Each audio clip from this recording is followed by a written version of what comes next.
Have you ever encountered a monster? And if you have, what did you do? Monsters have existed in the stories we've heard since we were children. They hide beneath our beds, inside our closets, or in dark hallways after all the lights have gone out. At least, that's what we think they look like. This is the story of Noah, a 9-year-old boy who one summer began seeing a monster inside his own home. Welcome to WhisperFiles. Sit back, relax, and let me tell you a story. Noah was 9 years old and lived with his parents, Eric and Claire, in a small 2-story house. There was nothing unusual about their family. Eric was 39 and worked at a factory, while Claire, 36, was a nurse. They both worked hard, not because they were chasing some luxurious life, like so many other families. They simply had to work to pay the bills and make sure they had everything they needed. It was summer. School was out, and for Noah, that meant having entire days ahead of him. He loved playing, watching television, and, more than anything else, drawing. He drew almost everything: animals, houses, things he'd seen on television, and strange creatures he made up himself. One morning, Claire returned home after working a night shift at the hospital. Noah was already awake. He was sitting at the kitchen table, drawing. His mum put her things down and walked over to see what he had made. But this drawing was different. In the middle of the page was a large, black figure. It was tall, much larger than the little person Noah had drawn beside it. His mum looked at the drawing for a moment. "What is that?" Noah looked up at her. "The monster." His mum smiled. He was 9 years old. Children imagine monsters. So she didn't think much more about it. Not then. 3 nights earlier, Noah was asleep when a sound woke him. Footsteps. He opened his eyes and lay completely still in bed. For a few seconds, he heard nothing. And then, another step. Heavy dot slow. It was coming from the hallway outside his bedroom. Noah pulled the blanket a little higher and stared toward the open door. The footsteps were getting closer. One, then another. Until something passed outside his room. Noah didn't see a face. He didn't even have enough time to understand exactly what it was. He only saw a huge, dark figure pass across his doorway, and then disappear at the other end of the hallway. Noah remained still. He waited, but the figure didn't return. He didn't fall asleep easily again that night. Over the next few days, he tried not to think about it. Maybe it had been a dream. Maybe he'd woken up before his nightmare had completely ended. But a few nights later, the footsteps returned. This time, Noah recognized them immediately. Heavy. Slow. They were approaching his bedroom, except this time they didn't pass his door. They stopped directly outside it. Noah stared at the door, and then it began to open. Slowly. Noah pulled the blanket up to his face.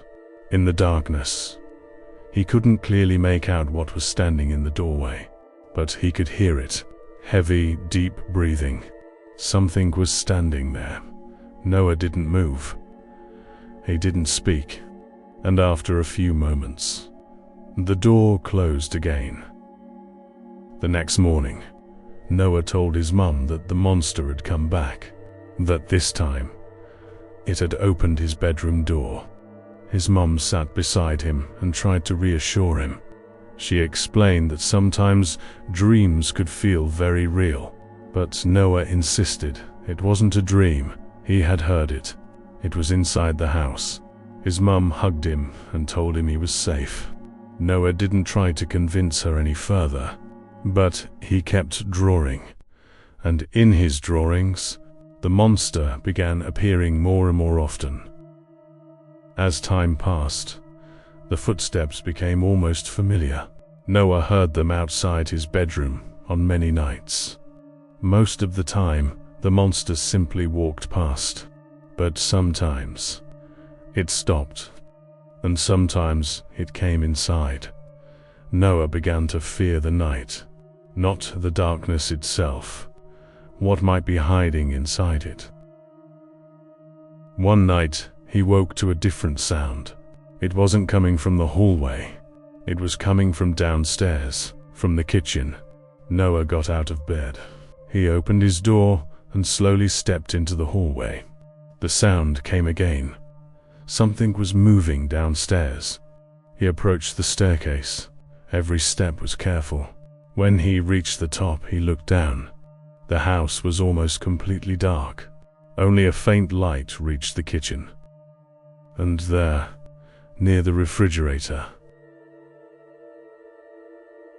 he saw something, a large figure. He couldn't see its face. He couldn't even make out its exact shape. But it was there. Noah took a step back. The figure moved. Noah immediately turned, ran back to his bedroom, and disappeared beneath the blankets. He didn't come out again until morning. And when he saw his mom, he told her about the monster again. She listened. She looked at another one of his drawings, and this time she noticed that they all showed almost the same creature. But she still didn't know what to believe. A few nights later, Noah heard his bedroom door opening.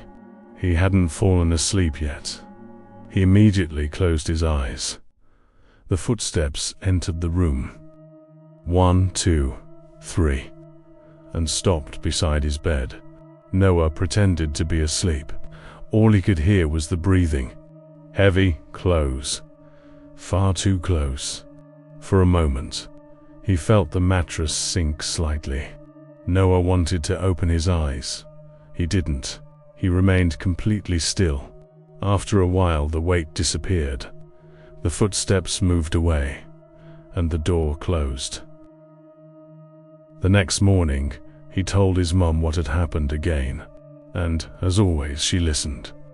But there was still nothing she could see, nothing she could touch.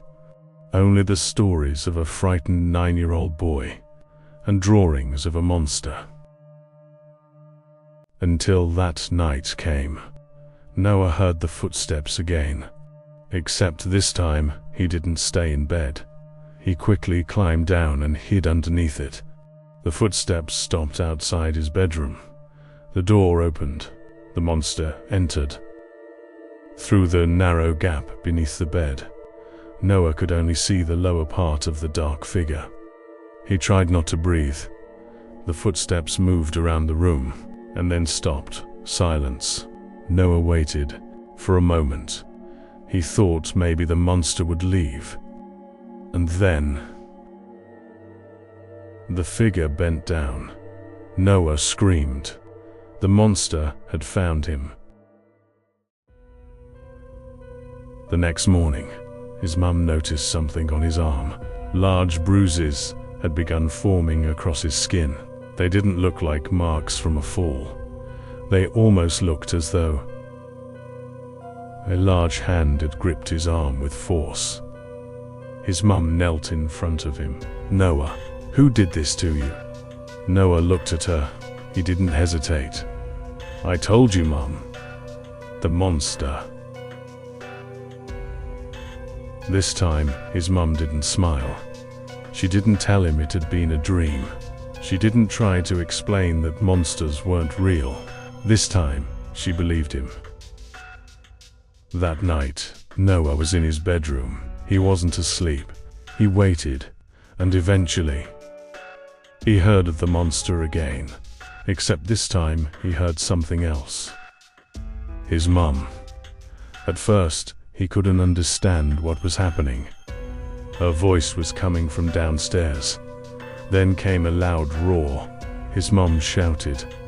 Something crashed to the floor. Noah sat up in bed. For the first time, his mum had found the monster. The sounds continued for a while.